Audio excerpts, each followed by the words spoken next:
So for today's video, I want to talk about the DJI Osmo Action and its Rocksteady stabilization.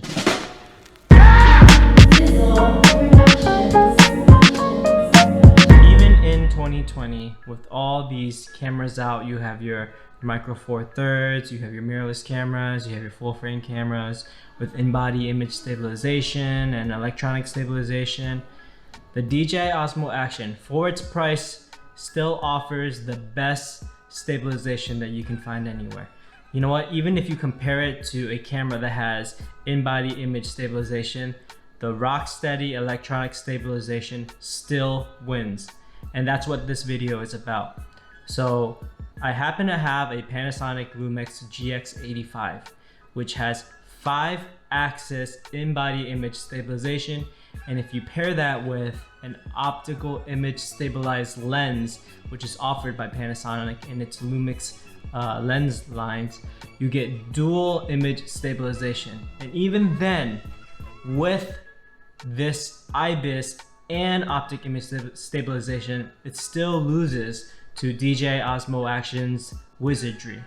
I don't know how they do it with their algorithms and their electronic stabilization, but Rocksteady is just amazing.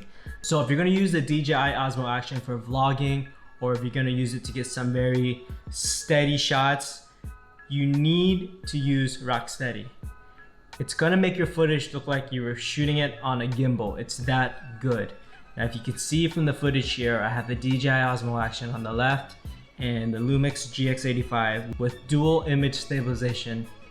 The Rocksteady still wins.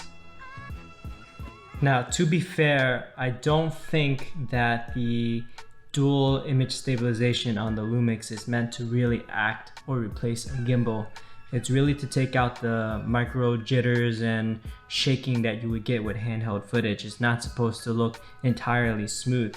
And it does do a pretty good job in its own right. But when you compare it to DJI's Rocksteady, it really pales in comparison.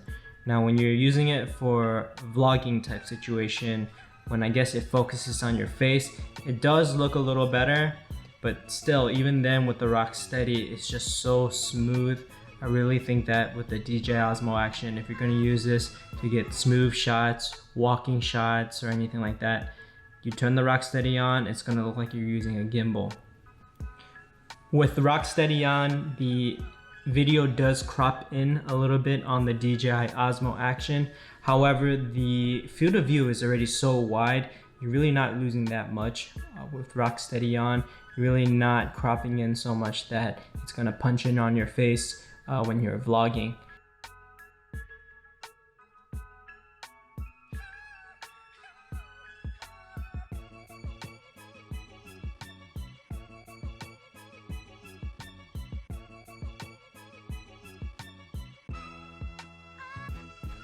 So in conclusion, I will say that the DJI Osmo Action's Rocksteady electronic stabilization is the best stabilization that's out there right now. And there are huge sales on the DJI Osmo Action. You can get this camera for pretty cheap. I would still consider, for most people out there that want to use it for vlogging or for creating YouTube content, I still highly recommend it. And that's all I have for today. If you got value out of this video, please smash the like button, give me a thumbs up, and if you want to see more videos like this, please consider subscribing. I'm going to make more videos about the DJI Osmo Action. Thanks for watching.